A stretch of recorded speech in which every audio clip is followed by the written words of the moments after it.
Xayrli kech Toshkent. Sizlar bilan yana o'sha Firdavs. Malibu ikkinchi kuni bizga aloqaga chiqishdi. Yaqin do'stimiz. O'tiribdilar mana. Nimaga almashamiz aka? Kutamiz. Nimaga almashishni ko'ramiz. $5 qimmat.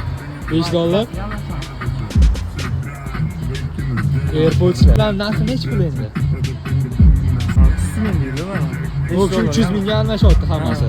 300 mingga AirPods'larga almashyapti do'stlar. Bunaqasi endi ikkinchi kunda уже 1000 so'mlik tanga 300 mingga almashyapti. Aktivni kutamiz. Globamiz aktiv ko'rsatilib, Malibuga chiqamiz.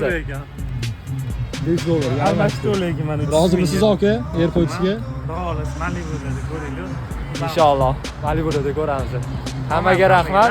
Endi AirPods egasini topishimiz kerak. AirPods egasi kim? Kim nimaga almashadi? Qiymati qimmatroq narsaga. Aloqaga chiqinglar, sizlarni ham storyga atmetga qilamiz, postaga joylaymiz. Oka? Nig'manov Sardormidi? Nig'manov Sardor. Rahmat hammaga.